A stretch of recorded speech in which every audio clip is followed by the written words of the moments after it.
Podem sentar, irmãos. Eu esqueci esse aqui.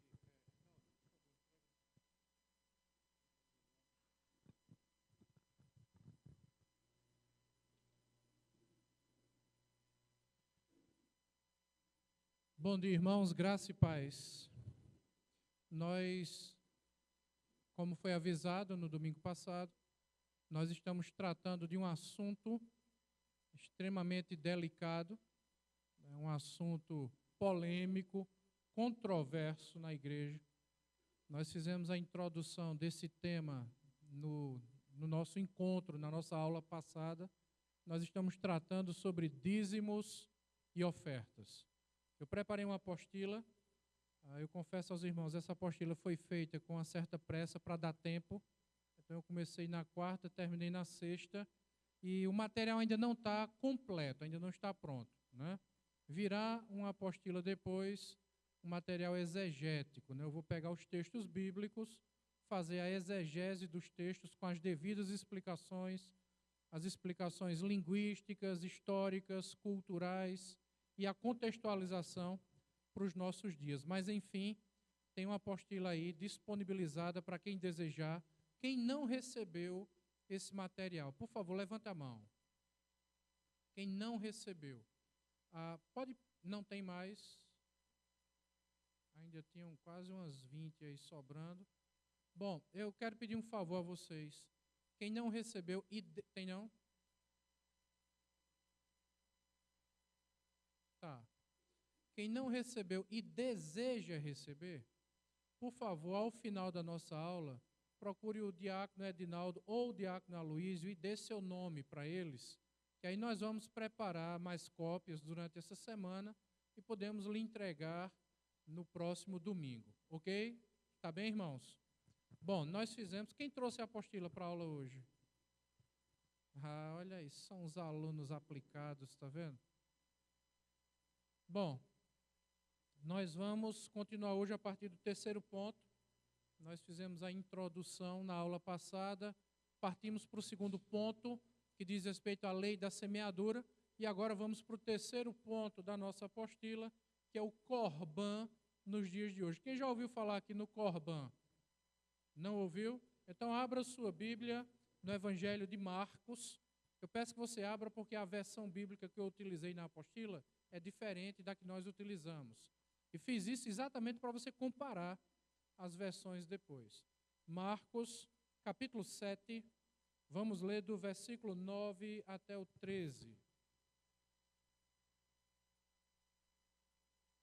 Marcos 7, do 9 ao 13. Lembre-se, quero reforçar mais uma vez, que nós estamos lendo o Evangelho de Marcos. Logo, estamos tratando do Novo Testamento. Todos acharam? Amém? E disse-lhes ainda, isso foi Jesus falando aos líderes judeus daquela época: jeitosamente rejeitais o preceito de Deus para guardardes a vossa própria tradição. Pois Moisés disse: honra a teu pai e a tua mãe, e quem maldisser a seu pai ou a sua mãe, seja punido de morte.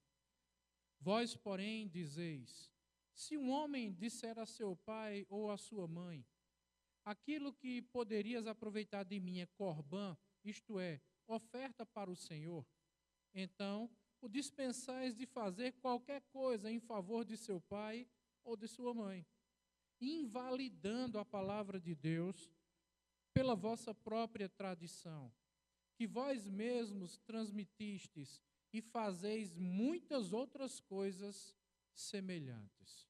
Só até aqui.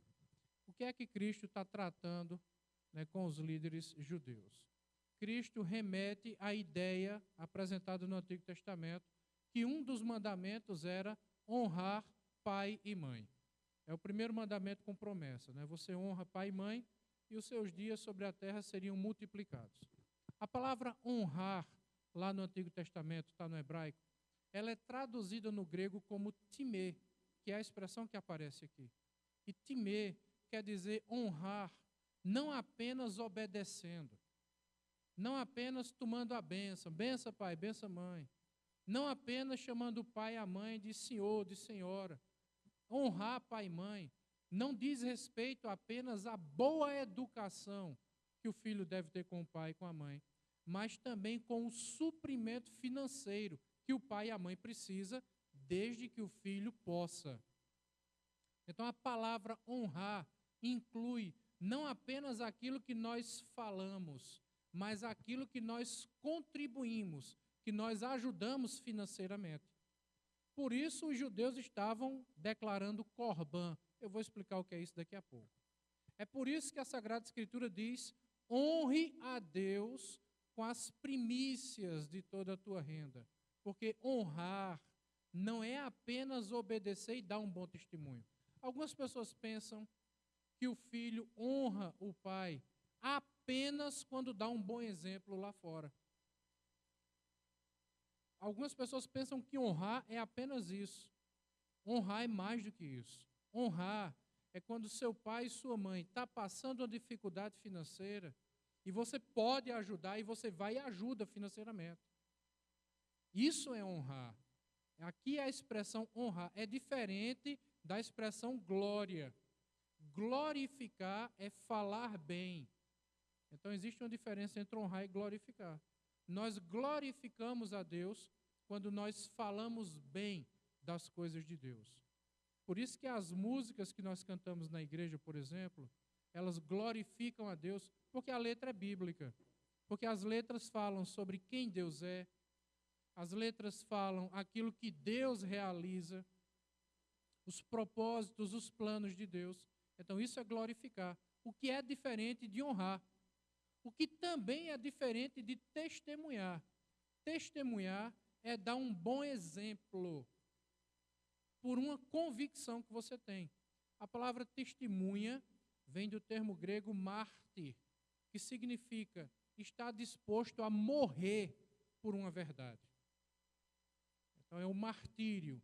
Algumas pessoas dizem: irmão, vá lá e dê testemunho de Cristo, como se testemunho fosse falar. Não é. Nós confundimos muito, nós distorcemos demais o sentido real dos textos bíblicos. Nós temos que testemunhar de Cristo lá fora, como se testemunhar fosse apenas falar. Isso não é testemunhar, isso é evangelizar. E viver de acordo com aquilo que você prega não é apenas um testemunho, é um bom exemplo, é coerência. É diferente do que os fariseus faziam. Por isso que eles eram chamados de hipócrita. Por quê? Hipócrita não vive de acordo com aquilo que a Bíblia estabelece. Então, testemunhar não é apenas falar. Falar é pregar. Falar é evangelizar. Testemunhar é pagar o preço. Testemunhar é estar pronto para morrer por aquela verdade. Testemunhar é estar pronto para dar a própria vida, é tomar um prejuízo por causa dos princípios que você diz que tem. Isso é testemunhar. Esse é o verdadeiro testemunho. Por isso que a Sagrada Escritura diz em Hebreus capítulo 11 que os heróis da fé, eles testemunharam. Por quê? Eles pagaram com a própria vida por aquela verdade. Então isso é testemunhar. Glorificar é falar sobre quem Deus é e o que Deus faz. Falar da forma certa, da forma bíblica. E honrar significa obedecer, dar um bom exemplo e ajudar financeiramente quando seu pai e sua mãe precisam. Então, um dos mandamentos, Êxodo capítulo 20, é exatamente esse. Honre seu pai e sua mãe. Todo judeu sabia disso. Todo judeu estava ciente disso. Só que um dos problemas dos judeus, tanto no Antigo Testamento, nos dias de Cristo e nos dias de hoje, é o mesmo problema das pessoas que não são judias, nos dias de hoje também. É o problema do coração. Porque onde estiver o teu tesouro, ali estará o teu coração. O problema é o amor no coração, onde você deposita esse amor. E esse era o problema dos judeus, porque o que é que o judeu fazia? Ele fazia algo e fazia em nome de uma suposta espiritualidade. Porque o Corbã era declarar todos os seus bens como patrimônio pertencente a Deus.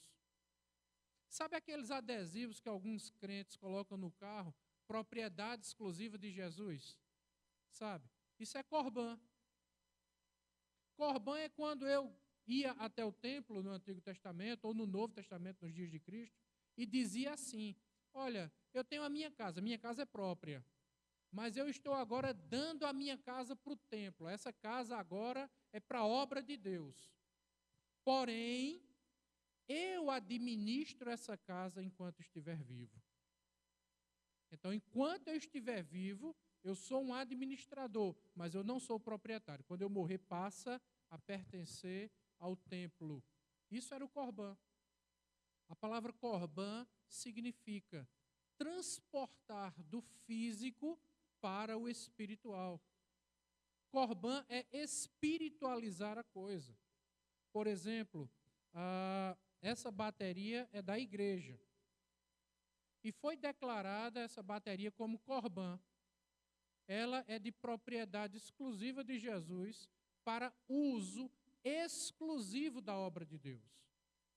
A nossa igreja não vai emprestar essa bateria para uma pessoa usar em uma festa qualquer aí fora. As cadeiras da igreja é Corbã. Nós pegamos essas cadeiras e elas pertencem à igreja. Então, nós emprestamos essas cadeiras aos irmãos da nossa igreja? Sim, desde que seja para uma festa honrada, desde que seja para uma festa que glorifique a Deus. Nós não vamos emprestar essas cadeiras para alguém fazer uma festa na sua casa para estar tomando cerveja, para estar dançando pagode, tocando samba. Nós não vamos fazer isso, porque é algo físico que tem um valor espiritual, foi dedicado ao Senhor. Entendeu o que é Corbã? Isso era o Corbã. Qual era o problema dos judeus? É que os judeus criaram essa lei do Corbã para tentar se desviar da lei de Deus, mas fazendo isso, dando a entender que são espirituais. Então, quando um pai e uma mãe estavam enfrentando uma dificuldade financeira, estavam passando pelo aperto, e o filho rico, com posses, com condições de ajudar o pai e a mãe, e o filho ficava sabendo, o que é que eles faziam? Procuravam o sacerdote, iam lá no templo e diziam para o sacerdote: Corbã, eu estou declarando todos os meus bens como patrimônio exclusivo do Senhor. Então, tudo agora passa a pertencer a Deus. Eu não sou dono disso. Eu sou apenas um gerente que está aqui gerenciando, mas tudo pertence a Deus. Ele ia no templo, fazia essa declaração, voltava para sua casa e continuava usufruindo dos seus bens. Continuava usufruindo daquilo que seus bens materiais podiam lhe oferecer. Porque ele era o administrador. Mas quando o pai e a mãe vinham até ele e pedia: meu filho, me ajude, que eu estou num aperto, estou precisando de ajuda. Aí ele, para dar uma de espiritual, dizia assim: ô papai, eu até queria lhe ajudar. Eu até, olha só, se o senhor tivesse vindo antes, sabe? Mas eu, em nome de Deus, declarei Corbã. Eu não tenho mais nada, papai. Tudo que eu tenho pertence ao Senhor. É propriedade exclusiva do Senhor. Então, eu não posso lhe dar porque não é meu. Essa era uma jogada maquiavélica que se criava por causa de um coração corrompido. Um coração que amava tanto o dinheiro. Um coração que era tão escravizado a essa divindade chamada Mamon, que essa pessoa era incapaz de contribuir financeiramente com o próprio pai e com a própria mãe. E ainda fazia isso, dando a entender que é espiritual. Olha quanta espiritualidade. Pegou tudo que tinha e deu para o templo, dedicou ao Senhor. Então, na verdade, isso é uma maneira de maquiar uma idolatria do coração, a idolatria ao dinheiro, o amor ao dinheiro. É uma maneira de esconder uma idolatria do coração, se fazendo parecer espiritual. E é o que Cristo diz aqui no texto. Vamos ler de novo o texto agora para vocês entenderem com mais clareza. A partir do versículo 9. Jeitosamente rejeitais o preceito de Deus, para guardardes a vossa própria tradição.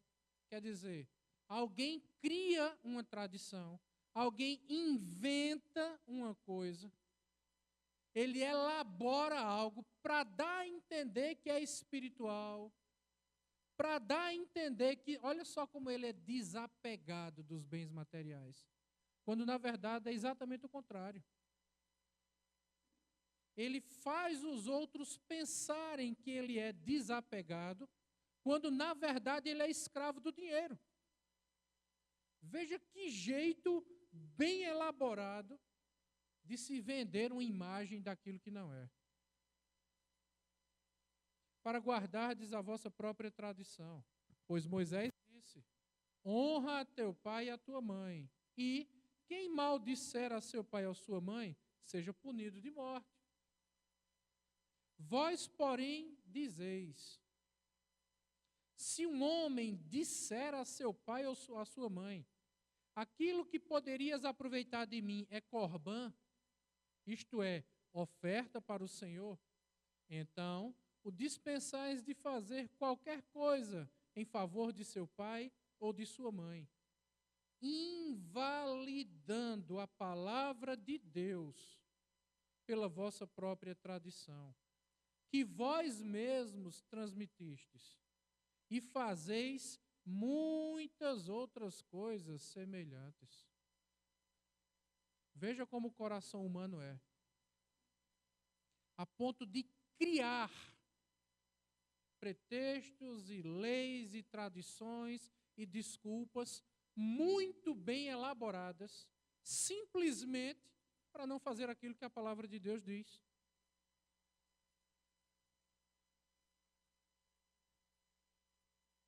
Veja como o coração do ser humano é. Eu disse para os irmãos na aula passada, e vou repetir, que dentre todos os pecados, dentre todos os atos pecaminosos que são citados na Bíblia, os pecados sexuais, prostituição, seja o que for, os pecados da glutonaria, da bebedice, da mentira, da falsidade, dentre todos os, do adultério, da cobiça, enfim, dentre todos os pecados citados na Bíblia, o único que é chamado de Senhor é o amor ao dinheiro. O dinheiro é o único que recebe o nome de uma divindade chamada Mamon. Nem os pecados sexuais são chamados de Senhor, são tratados como se fossem deuses. Nem isso, que a gente no nosso meio acha os pecados sexuais tão absurdos, e de fato são. Mas na nossa cultura, me parece que o pecado mais forte é aquele pecado que está relacionado ao sexo. Quando alguém comete um pecado sexual, as pessoas na igreja parecem que só faltam morrer. Não é assim? É uma coisa absurda. Quando, na verdade, o pecado, se você quer colocar numa graduação, mais absurdo do que isso é o pecado da avareza, do amor ao dinheiro. Porque esse é o único que é tratado como uma divindade. É chamado de Mamon. Esse é o único pecado que Jesus Cristo bate de frente com aquele jovem rico. O jovem se aproxima de Jesus, e como normalmente as pessoas se aproximam de Cristo, dando uma de espiritual. As pessoas que querem vender uma imagem de espiritualidade, elas sempre se aproximam de Cristo querendo ensinar alguma coisa e mostrar que praticam, né? Então o jovem se aproxima de Cristo e diz assim: Senhor, o que é que eu faço para herdar a vida eterna? Veja só que coisa bonita. A maior preocupação daquele jovem estava na vida eterna. Veja que coisa nobre. Veja que sentimento tão louvável. Ele não se aproxima de Jesus Cristo dizendo: Senhor, o que é que eu faço para prosperar? Ele não se aproxima de Cristo dizendo: Senhor, o que é que eu faço para ver um milagre, para receber uma cura? Senhor, o que é que eu faço para ter minhas orações atendidas? Ele não pede por coisas físicas. Veja que coisa bela. Ele se aproxima de Cristo interessado na coisa mais importante que um ser humano pode se preocupar: salvação. Senhor, o que é que eu faço para herdar a salvação? Essa pergunta em si já tem um conceito errado, porque não tem nada que se possa fazer para ser salvo. Não somos nós que fazemos, é Deus que faz por nós. Mas tudo bem, Cristo entende a falta de conhecimento daquele jovem e começa a dialogar com ele. E o texto bíblico, o Novo Testamento, diz que Cristo amou aquele jovem. Cristo teve uma empatia com ele, Cristo, assim, se interessou, deu atenção àquele jovem. Aí disse: olha, o que é que os mandamentos dizem? Ele olha para Cristo e diz: amarás o Senhor teu Deus sobre todas as coisas, não farás para ti imagem de escultura. E aí sai dizendo os mandamentos. Aí Cristo: tudo bem, e aí? Ele disse: não, eu tenho feito isso desde pequeno. Aí Cristo diz: disseste bem. Veja só que coisa linda. Qualquer um até aqui, qualquer um de nós desejaria estar no lugar desse jovem. Se aproxima de Cristo com a intenção certa, interessado em salvação. Cristo diz: o que é que a palavra de Deus diz? Ele conhecia a palavra de Deus. Parabéns. Terceira coisa, não apenas conhecia, ele tentava praticar a palavra de Deus. Parabéns outra vez. Mas o problema é que Cristo conhece os corações. Cristo em nossa vida vai onde ninguém consegue ir. E Cristo olha para aquele jovem e diz o seguinte: disseste bem, muito bem, parabéns, é isso mesmo. Só te falta uma coisa. Pegue tudo que você tem, venda e dê aos pobres. Veja que Cristo nem mandou levar para a igreja. Cristo nem disse assim: venda o que você tem e dê para o templo. Declare Corban. Cristo nem disse: pegue todos os seus bens, entregue na mão do sacerdote. Cristo diz assim: dê para os pobres. Porque esse é o grande argumento daqueles que não querem ser dizimistas. Eu não vou ser dizimista porque o pastor rouba. Eu não vou ser dizimista porque está no Antigo Testamento, não está no Novo Testamento. Eu não vou ser dizimista porque o dízimo era dado em cereais e animais, não era dado em dinheiro. Eu não vou ser dizimista porque eu levo o dízimo para a igreja e o pastor está usando o dízimo só para dentro da igreja. Então, ao invés de dar o dízimo na igreja, eu vou pegar o dízimo, ao invés de levar para a igreja, e vou dar para os pobres. Vou comprar de cesta básica e vou dar para os pobres. Tudo bem, foi o que Jesus mandou esse jovem fazer. Pegue tudo que você tem e dê para os pobres. E o que foi que esse jovem fez? O texto diz que ele baixou a cabeça e saiu da presença de Cristo triste. Essa expressão triste é um termo que no original significa profundamente triste. Ele não saiu apenas desapontado. Ele não saiu apenas decepcionado. Ele saiu quebrado por dentro, destruído por dentro. O sentimento aqui é o sentimento de luto. É o sentimento de uma perda irreparável.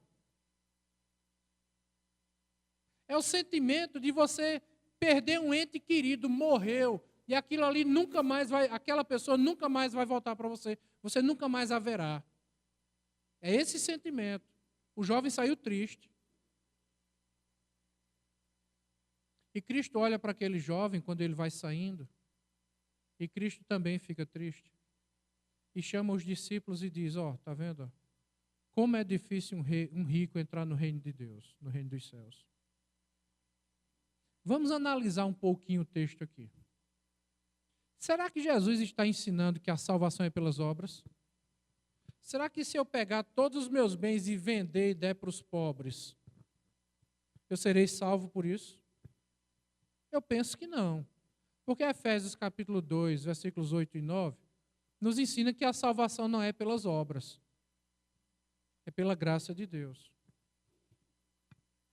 Ficou claro isso ou não? Então, Cristo não está ensinando isso. O que Cristo está mostrando é outra coisa. O que Cristo está mostrando é que a salvação é dada a partir do momento. Ela é independente de dízimo, é independente de oferta, não tem relação com isso. Mas a salvação é dada a partir do momento que o trono no seu coração é ocupado exclusivamente pelo Senhor Deus. Não existe espaço no coração para duas divindades. Não existe espaço na nossa vida para dois deuses, para dois senhores. E Jesus diz isso. Ninguém pode servir a dois senhores. Ou você ama um e despreza o outro, ou você se dedica a um e ignora o outro.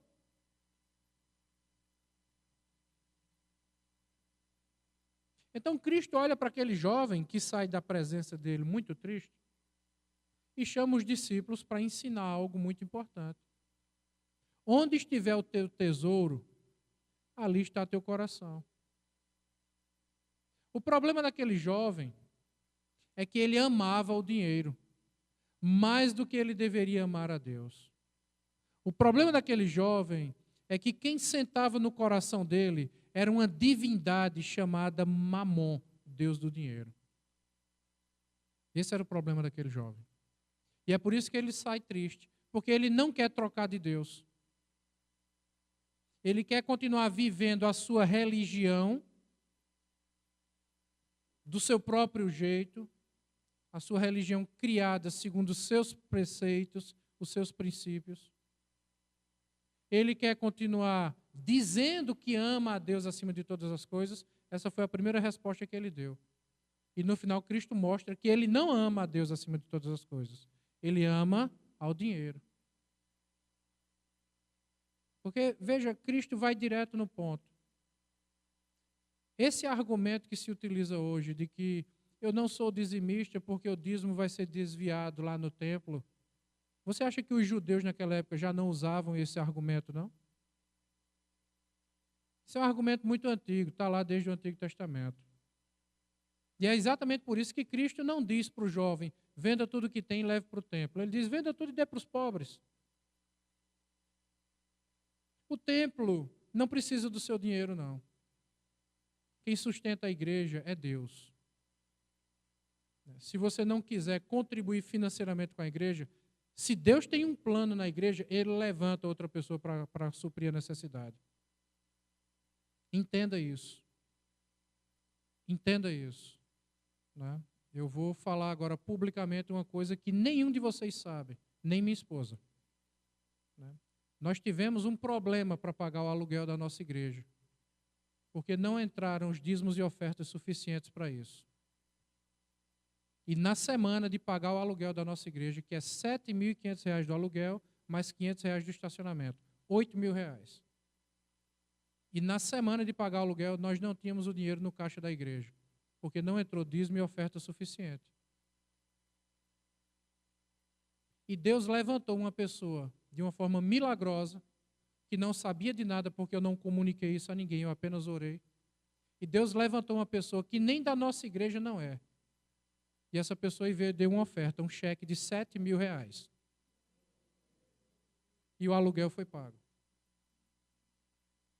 Então, Se você não quiser dizimar e ofertar, Deus tem um plano nesse lugar. Deus levanta outra pessoa que faz.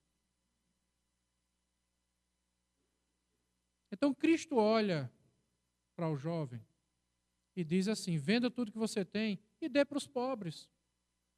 Se ela era tão piedoso assim, se ele era tão desapegado assim do dinheiro, se ele era tão espiritual assim como ele diz ser, por que ele não vendeu e deu para os pobres? E foi seguir a Cristo, já que ele estava tão interessado assim nas coisas espirituais. Porque uma coisa é falar, meu irmão, outra coisa é fazer. Uma coisa é vender uma imagem de espiritualidade e outra coisa é ser, de fato, espiritual. Uma coisa é ter argumentos aparentemente lógicos, simplesmente para disfarçar um coração que é prisioneiro ao dinheiro. Nós conhecemos os nossos irmãos por aquilo que eles falam e por aquilo que eles dizem fazer. Deus conhece o nosso interior, foi Ele que nos fez, Ele conhece o nosso coração. Ele sabe onde está o nosso coração, meu irmão. Então Cristo olha para aquele jovem e diz assim para o jovem: venda tudo que tem e dê para os pobres. Aí o jovem sai e vai embora muito triste. Isso nos ensina mais uma coisa. Perceba como o nosso coração é preso às coisas físicas, às coisas materiais. Perceba isso. Aí Cristo, conversando com os discípulos, aí diz, está vendo? Ó, é mais fácil um camelo passar pelo fundo de uma agulha do que um rico entrar no reino dos céus. E agora, um camelo passa no buraco de uma agulha? Isso quer dizer que o crente que é rico não vai ser salvo?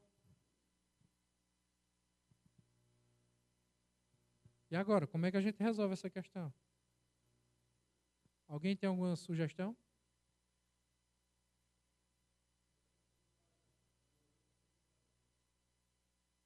É impossível para o homem. Foi o que Pedro disse. Pedro olha para Jesus e diz, Senhor, então desse jeito ninguém vai ser salvo. Pedro entendeu bem direitinho o que Jesus disse. Porque Jesus está mostrando que a salvação não é pelas obras. Por isso que eu falei antes, ser dizimista e ofertante não tem relação com a salvação. Você não vai ser salvo porque vendeu tudo e deu para os pobres. Nem Madre Teresa de Calcutá seria salva fazendo isso. Veja, eu não estou dizendo que ela foi ou que não foi, antes que alguém venha querer polemizar. Tá? É impossível para o homem se salvar. Aí Cristo diz exatamente isso. O que é impossível para o homem é possível para Deus. Mas a questão permanece nessa duvidazinha do que Cristo falou. É mais fácil um camelo passar pelo fundo de uma agulha. E o que isso quer dizer? Nas portas de entrada de Jerusalém, a cidade era toda murada, como as cidades antigas eram. E Jerusalém tinha várias portas. E acima das portas, normalmente, existiam frestas que eram colocadas, eram construídas na muralha. Eram frestas assim na vertical, muito estreitinhas. E essa fresta era conhecida como o buraco da agulha, porque você olha de longe e realmente parece o fundo de uma agulha. E na época de conflito, para não correr o risco, se você abrisse as portas, um exército invasor poderia conquistar a cidade, então as portas tinham que ficar trancadas. Para evitar esse risco, todo produto que entrava ou saía da cidade, entrava e saía por essa frestazinha. Então passava-se uma corda pelo fundo da agulha, lá em cima na muralha, amarrado assim um pedaço de pano com a mercadoria nele dentro. A gente chama aqui no Nordeste de uma trouxa de roupa, né? Então estava lá aquele pacote amarrado, e aquele pacote era chamado de camelo. Então você jogava a corda pelo fundo da agulha na porta, E a pessoa que estava lá embaixo colocava a mercadoria ou pegava a mercadoria que estava dentro do camelo. Ele puxava a corda e lá em cima enganchava e ele ia tirando de um em um por aquele buraco. Então era o camelo que passava pelo fundo da agulha. Mas era bem complicadinho de fazer, isso era bem difícil porque o buraco é estreito. Jesus está dizendo, é possível fazer, mas é possível acontecer, mas existe muita dificuldade. E a dificuldade por quê? Por causa do nosso coração. Porque nós inventamos todo tipo de desculpa para não tirar essa divindade do nosso coração que se chama Mamon. Outra desculpa que se utiliza é que os pastores são desonestos, os pastores roubam, desviam o dinheiro da igreja, usam o dinheiro da igreja para enriquecimento ilícito. E eu digo a você que realmente nós temos visto muitos escândalos relacionados a isso. Tem muito pastor que não deveria estar no púlpito, deveria estar na cadeia. Usar esse título hoje traz até uma certa complicação. Quando você diz que é pastor, a má fama aí fora é enorme. Então nós temos que vigiar agora dobrado, porque eu como pastor, tenho que vigiar por mim e tenho que vigiar dobrado.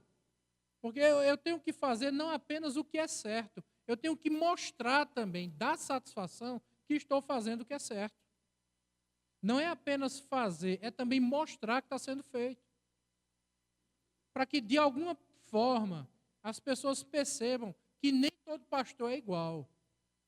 Então, algumas pessoas dizem assim, eu não vou dar o dízimo, porque o pastor está desviando dinheiro. Todo pastor é ladrão.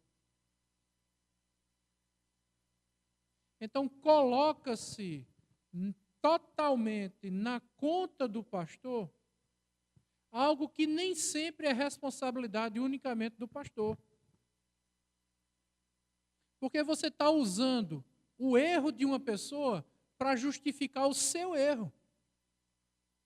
Então, se na igreja que você está, até se for essa daqui, se você não confia no pastor, se você desconfia do pastor, se você acha que o pastor não é digno para administrar as finanças da igreja, então procure outra igreja. Mas não use isso como desculpa para cometer um erro, para pecar contra Deus. Procure um lugar que você entenda que aquele lugar é honrado, é digno, que as coisas andam da forma certa. Com honestidade, com dignidade, com temor a Deus, com reverência, com santidade. Agora, não use o erro dos outros para disfarçar, para ocultar um erro seu, um pecado seu. É o que todo brasileiro faz. Perdão, todo não. É o que a maioria dos brasileiros fazem. A maioria dos brasileiros coloca toda a culpa nos políticos. Mas aí o brasileiro, inclusive, eu vou dar um exemplo na igreja. Vamos falar da igreja. Vamos começar pela igreja. Vamos falar da nossa casa para depois a gente falar de fora de casa. Né? A gente vai fazer uma atividade, seja ela qual for, na igreja. Aí crianças até 5 anos não pagam. De 6 a 12 anos paga metade. De 13 anos em diante paga inteira. Né? Porque vai ter refeição, isso, aquilo, outro. Então até 5 anos não paga. Aí o irmão tem um filho com 6 anos de idade. Aí na hora de fazer a inscrição, não, ele tem 5. Porque a gente confia nas pessoas e na hora de fazer a inscrição ninguém vai pedir a identidade, a certidão de nascimento. Ele tem 5, mas na verdade tem 6. E ele está dizendo que tem 5 para não pagar. Olha a falta de integridade. Aí o filho tem 12 anos, paga tem 13 anos, vai pagar inteira. Aí ele diz, não, tem 12, que é para pagar meia.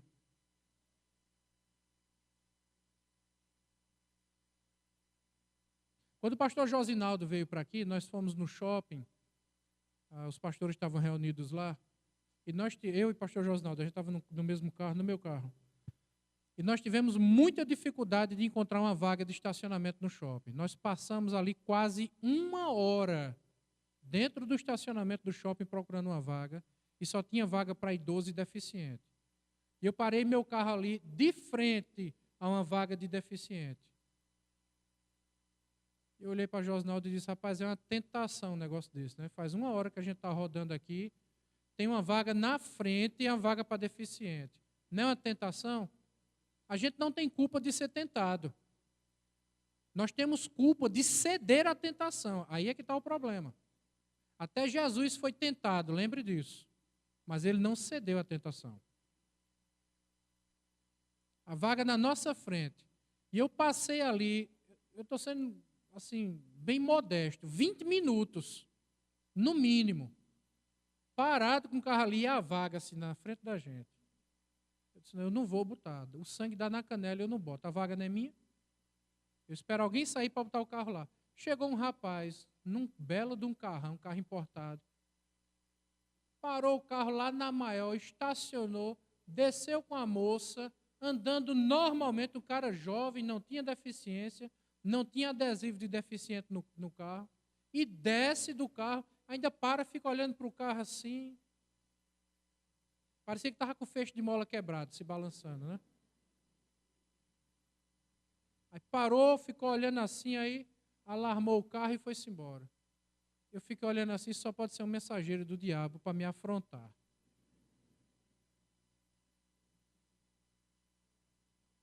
Mas essa é a mentalidade do brasileiro. Comete os seus pecados e tenta disfarçar os seus pecados com aparência de integridade, jogando a culpa nos políticos. Esse é o coração. Irmãos, isso é uma questão cultural nossa. O brasileiro mente. O brasileiro rouba. Sabe o jeitinho brasileiro?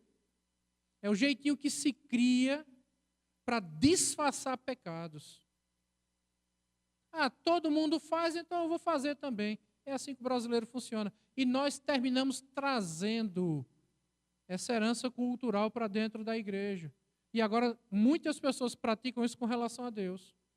E agora procura-se as desculpas, os artifícios, os argumentos para se justificar os atos pecaminosos. Eu não vou fazer porque o pastor desvia o dinheiro. Então, se ele desvia, procura outra igreja. Vá para a igreja que o pastor não desvie. Não, eu não vou fazer porque está no Antigo Testamento. Ah, então vamos lá. Esse agora é o 4º ponto. Eu não serei dizimista porque o dízimo é do Antigo Testamento. Ok. O dízimo, ele é do Antigo Testamento, porque ele é revelado desde o Antigo Testamento. Você conhece alguma coisa escrita? Eu estou falando em matéria de fé nossa aqui na igreja. Você conhece alguma coisa que foi escrita antes do Antigo Testamento? Então, a origem de todas as coisas está lá no Antigo Testamento. No princípio, criou Deus os céus e a terra. Isso está onde? No Antigo Testamento. Então, se você não é dizimista, porque o seu argumento é porque isso é do Antigo Testamento, então vamos lá. Abra, por favor, sua Bíblia no Salmo 1.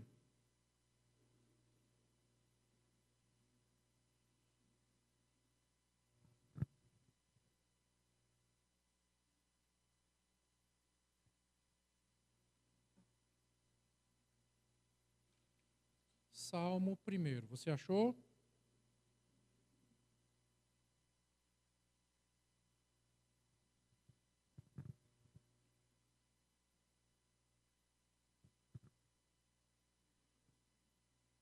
Todos acharam?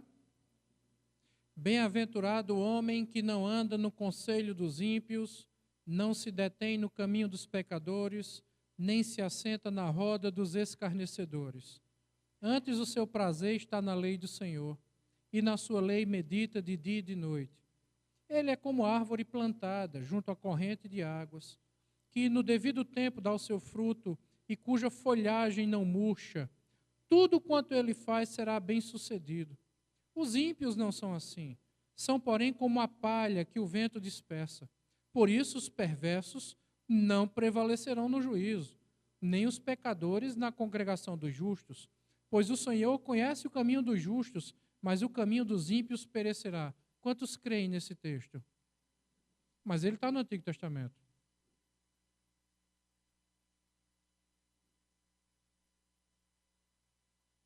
Se o argumento para não ser dizimista hoje, eu não vou ser dizimista porque o dízimo é do Antigo Testamento, então tudo bem.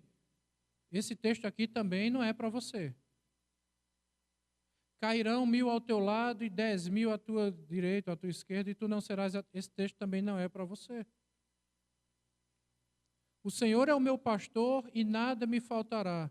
Deitar-me faz em verdes pastos, guia-me. Esse texto também não, porque também está no Antigo Testamento. No princípio criou Deus os céus e a terra. Não, também não. Como é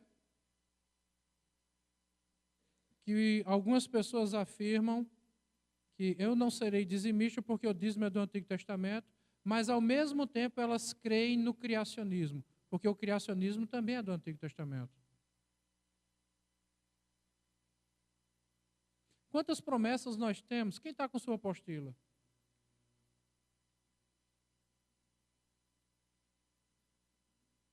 Quantas promessas nós temos que estão no Antigo Testamento?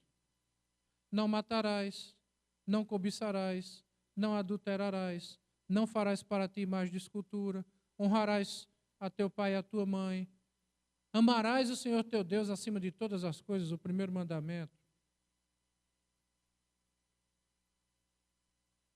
Salmo 106, versículo 1. O Senhor é bom, a sua misericórdia dura para sempre. O meu socorro vem do Senhor que criou os céus e a terra. Salmo 121, 2. Enfim, quantas coisas nós temos no Antigo Testamento que nós nos apossamos dela para as nossas vidas nos dias de hoje. Então, o argumento de que não, nós não seremos dizimistas porque o dízimo é do Antigo Testamento é um argumento falho. Eu vou analisar com vocês, ponto a ponto, o texto de Malaquias, capítulo 3, no próximo domingo, que é o texto mais falado, mais conhecido de toda a Bíblia com relação a esse assunto. E ele é tão mal falado e tão mal compreendido, que eu já disse isso para vocês, né? Quando quer se chamar alguém de desonesto, de ladrão, chama essa pessoa de mala. Por que de mala? Porque mala é a abreviação de Malaquias. Aí na gíria popular o pessoal não diz Malaquias, é o Malaquia. Né? É um Malaquia, é um mala. Por quê? Por causa daquilo que o profeta Malaquias diz. Agora veja só como são as coisas. É colocada a malícia em Malaquias, pelo que Malaquias fala, quando na verdade a maldade, o pecado, a malícia, não é de Malaquias, é do povo que não estava dizimando e ofertando. Então, essa forma de pensar é muito antiga. Você acusa o outro daquilo que você faz, para que as pessoas não percebam que você está fazendo, para que os olhos delas estejam voltados para a pessoa que você acusa e não para você mesmo. Foi isso que Joseph Goebbels, que era o ministro da propaganda de Adolf Hitler, fez o tempo todo. Acuse os outros do que você faz, e os outros vão pensar que é ele que está fazendo. E diga uma mentira repetidas vezes, e essa mentira vai se tornar verdade. Adolf Hitler colocou isso em prática. Então veja que esse era o argumento dos judeus na época de Cristo. E Cristo vai direto no ponto. Vocês estão declarando Corban para parecer que são espirituais. Então, irmão, deixa eu te dizer uma coisa. Eu quero te dizer isso com muito carinho. Você pode vender a sua imagem de espiritualidade para quem você quiser.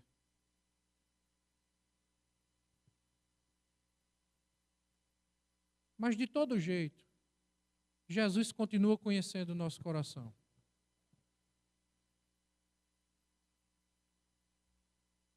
Sabe, de todo jeito Ele continua conhecendo o nosso coração. Eu vejo algumas pessoas que tentam mostrar essa imagem assim, sabe, de tão crentes, tão espirituais. Aí coloca lá no carro o adesivo. Propriedade exclusiva de Jesus. É o Corban. Propriedade exclusiva de Jesus. Aí na hora que alguém bate no carro dele, ele desce do carro furioso. Você bateu no meu carro. Mas não era de Jesus? Até 5 minutos atrás era de Jesus. Você não era apenas um administrador? É isso que muita gente faz com seus negócios. Declara o Corban dos seus negócios. Não, o meu negócio não é meu. O meu negócio tem vida própria. Né? Meu negócio é de Jesus. Eu sou apenas um funcionário, um assalariado do meu negócio. Ah, interessante, seu negócio é de Jesus. Aí, no final das contas, nem você dizima, nem seu negócio dizima. Seu negócio não é de Jesus, seu negócio é seu. Né? Aí eu não sei, eu ainda estou na dúvida aqui, eu estou tentando entender isso até hoje. Eu não sei se é você que é laranja do seu negócio ou seu negócio que é laranja seu. Eu ainda estou entendendo, tentando entender essa relação. Aí alguém, uma vez conversando comigo, aí disse assim, não, pastor, é porque no Antigo Testamento 10% era de Jesus. Hoje tudo é de Jesus. Então hoje não tem 10%. Meu irmão, raciocine comigo. Desde o princípio da criação, tudo sempre foi de Deus. O que é que o salmista diz? Os céus e a terra pertencem ao Senhor. Tudo, meu irmão, sempre foi de Deus. Sempre foi de Deus. No final das contas, nós somos de fato administradores. E vamos prestar contas ao Senhor, como nós temos administrado aquilo que Deus nos dá. Sabe como é que toda essa história termina? Antes da gente ir para Malaquias, capítulo 3, na próxima aula. Toda essa história termina da seguinte forma. O coração do homem é profundamente corrupto. O homem é escravo dos seus delitos e prazeres até que Cristo o liberte. Os mandamentos do Senhor não são penosos. Nós veremos, essa será a nossa última aula sobre dízimos e ofertas, eu vou tratar disso. Quais os benefícios da generosidade na vida do homem. Agora, tudo isso que nós estamos falando é matéria de fé. Porque o justo viverá por fé. Tudo é matéria de fé. Irmãos, por que é que nós estamos aqui na igreja crendo em Jesus? Quem aqui viu Jesus, conheceu Jesus fisicamente? Quem aqui viu Jesus ser crucificado? É matéria de fé. Nós cremos na Trindade, é matéria de fé. O simples ato de orar é matéria de fé. Entenda mais ou menos o princípio da oração. A oração é uma coisa física que atinge o metafísico, o espiritual. O que é uma oração? É você conversar com Deus. É você comunicar a Deus, muito embora Deus já saiba de todas as coisas. Mas é você comunicar a Deus algo da sua vida. Um problema, uma dificuldade, um agradecimento, uma necessidade. E você conversa com Deus sobre algo físico. E, de repente, Deus ouve essa sua oração. E, de uma forma miraculosa, Deus abençoa você fisicamente. Então, é algo que sai do físico para o espiritual, do espiritual volta para o físico. A nossa vida está relacionada com Deus intimamente. Todas as coisas que nós fazemos, que nós cremos, tudo isso é matéria de fé. Assim como a generosidade também é matéria de fé. E fé, meus irmãos, é um dom de Deus. Fé é um presente que Deus nos dá. É por isso que os profetas batiam sempre de frente com essas questões. Porque o povo sempre estava esquecendo dessas verdades. Olha, O princípio que rege o dízimo hoje não é a lei, é o amor, é o coração grato a Deus. Esse é o princípio que rege o dízimo hoje.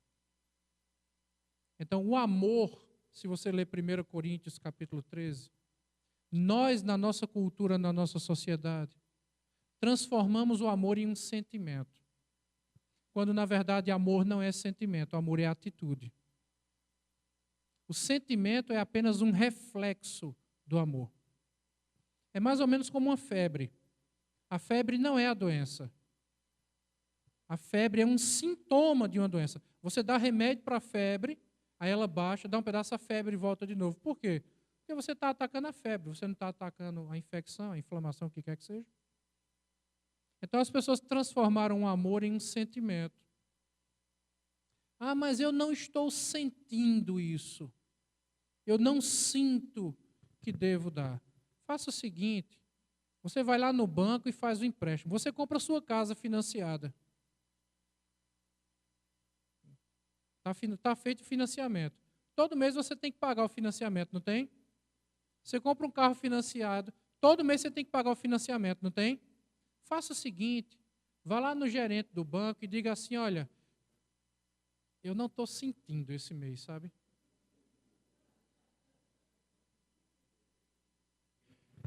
Aí você diz para o gerente assim, olha, eu não tenho amor para pagar isso aqui, não. Deixa eu falar uma coisa para você, eu quero ser muito claro com relação a isso. E eu não digo isso pensando em mim como pastor, nem na nossa igreja. Eu digo isso pensando em você. E antes de dizer, eu vou repetir. Se você não sente confiança e credibilidade na nossa igreja, por favor, a nossa igreja não está lhe fazendo bem. Procure outra igreja. Outra igreja onde você sinta credibilidade e confiança. Então, o que eu vou dizer aqui, eu não digo para tirar proveito. Eu não digo pensando em mim e nem na nossa igreja. Eu digo pensando até em outros pastores. O dízimo é uma coisa que vai fazer bem para você. O dízimo é uma coisa que vai abençoar você e é matéria de fé. Se não casa no seu coração ser dizimista na nossa igreja, então procure uma igreja onde você se sinta realmente abençoado, assistido espiritualmente, fortalecido espiritualmente. Isso vai fazer bem para você, vai fazer bem para a igreja, vai fazer bem para o outro pastor lá. Mas não crie os corbãs, porque Cristo conhece seu coração, assim como Ele conhece o meu também. Cristo conhece o nosso coração, meus irmãos. Eu vejo muita gente criando muitas desculpas. E eu até entendo algumas, não concordo, mas entendo. Não é porque tem muito pastor que está vendendo a bênção. Olha, se tem pastor dizendo que se você não é dizimista, você não é salvo, saia dessa igreja, meu irmão. Salvação não é comprada com dinheiro nem com nada, não. Foi comprada por Cristo na cruz, é dado pela graça. Se tem pastor dizendo, olha, se você não é dizimista, se está usando o dízimo para ameaçar você, para fazer chantagem, para fazer barganha, isso está errado, isso é um pecado. Mas não use o pecado desse pregador para disfarçar um pecado seu, não. Porque onde estiver o seu tesouro, aí estará seu coração. E Cristo conhece nosso coração, meus irmãos. Cristo conhece nosso coração.